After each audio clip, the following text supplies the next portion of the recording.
بسم اللہ الرحمن الرحیم۔ صحیح بخاری میں حدیث ہے، نبی کریم صلی اللہ علیہ وآلہ وسلم نے ارشاد فرمایا، سبعۃ یظلھم اللہ فی ظلہ یوم لا ظل الا ظلہ۔ 7 قسم کے لوگ ایسے ہیں جن کو اللہ کل قیامت کے دن اپنے عرش کے سائے کے نیچے کھڑا کرے گا، اور اس دن اللہ رب العالمین کے سائے کے علاوہ کوئی اور سایہ دستیاب نہ ہوگا۔ اس دن اللہ رب العالمین کے سائے کے علاوہ کوئی سایہ میسر نہ ہوگا۔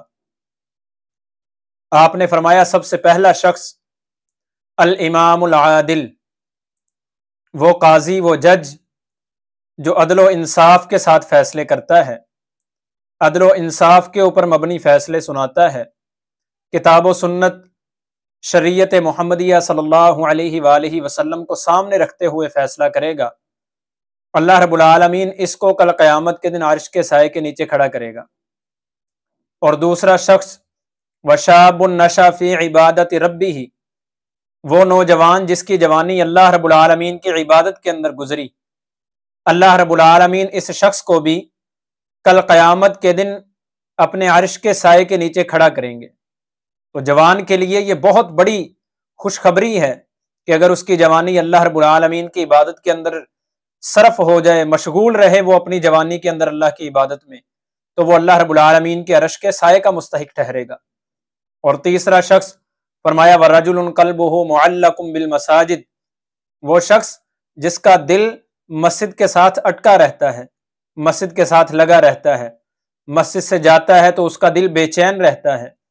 یعنی ایک نماز ادا کی ہے تو اب اس انتظار کے اندر ہے کہ کب دوسری نماز کا وقت ہو، اب یہ بے چینی لگی ہے کہ کب تیسری نماز کا وقت ہو تو پھر میں مسجد کے اندر جاؤں، اللہ کے سامنے سجدہ ریز ہو جاؤں، تو گویا اس کا دل مسجد کے ساتھ لگا ہوا ہے۔ فرمایا اس کو بھی اللہ کل قیامت کے دن عرش کے سائے کے نیچے کھڑا کرے گا۔ اور تیسرا اور چوتھا شخص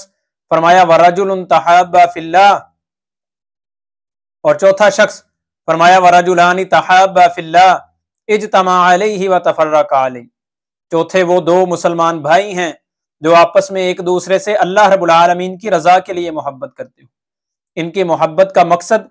صرف اور صرف اللہ رب العالمین کی رضا کا حصول ہو، دنیاوی غرض، دنیاوی لالچ، دنیاوی مفاد یہ مقصد نہ ہو محبت کا۔ دوستی کا معیار اللہ رب العالمین کی محبت، اللہ رب العالمین کی رضا کا حصول ہو،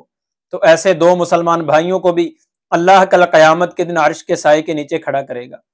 اور پانچواں شخص فرمایا وَرَجُلٌ دَعَتْهُ امْرَأَةٌ ذَاتُ مَنْصَبٍ وَجَمَالٍ فَقَالَ إِنِّي أَخَافُ اللَّهَ، وہ شخص جس کو حسب و نسب والی، خاندان والی، جاہ و حشمت والی، حسین و جمیل و خوبصورت عورت اپنی طرف برائی کے لیے بلائے، برائی کی دعوت دے، اور یہ شخص آگے سے اس کو جواباً کہے انی اخاف اللہ، میں اللہ رب العالمین سے ڈرتا ہوں، اس برائی کو کرتے ہوئے مجھے اللہ رب العالمین کے سامنے کھڑا ہونے کا خوف ہے، اللہ رب العالمین کے سامنے کھڑا ہونا یاد ہے مجھے، اس لیے میں تمہاری اس برائی کی دعوت کو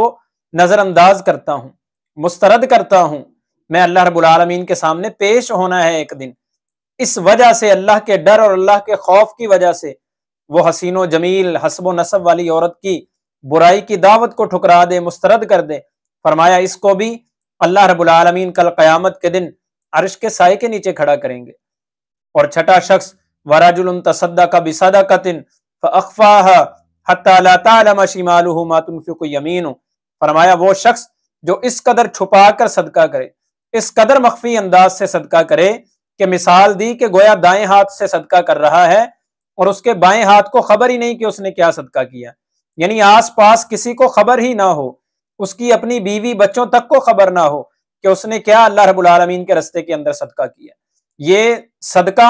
اس کے اور اس کے اللہ رب العالمین کے درمیان ایک راز ہو۔ فرمایا جو اس طرح کا صدقہ کرے گا اللہ اس کو کل قیامت کے دن عرش کے سائے کے نیچے کھڑا کریں گے۔ اور ساتواں اور آخری شخص فرمایا وَرَجُلٌ ذَكَرَ اللَّهَ خَالِيًا فَفَاضَتْ عَيْنَاهُ، وہ شخص جو اللہ رب العالمین کو تنہائی کے اندر یاد کرتا ہے، تنہائی میں بیٹھ کر اللہ رب العالمین کا ذکر کرتا ہے، اللہ رب العالمین کے سامنے سجدہ ریز ہوتا ہے، اور اس کے سامنے سجدہ ریز ہوتے ہوئے اس کا ذکر کرتے ہوئے اس کو یاد کرتے ہوئے اس کی آنکھوں سے آنسو جاری ہو جاتے ہیں۔ فرمایا جو تنہائی میں اللہ کو یاد کرے اور اس کی آنکھوں سے آنسو جاری ہو جائیں، اللہ رب العالمین اس شخص کو بھی کل قیامت کے دن اپنے عرش کے سائے کے نیچے کھڑا فرمائیں گے۔ تو میری آپ کی یہ کوشش ہونی چاہیے کہ ہم اپنے آپ کو ان 7 خوش نصیبوں کے اندر شامل کرنے کی کوشش کریں جو کل قیامت کے دن اللہ کے عرش کے سائے کے مستحق ٹھہریں گے۔ اللہ مجھے آپ کو عمل کی توفیق نصیب فرمائے۔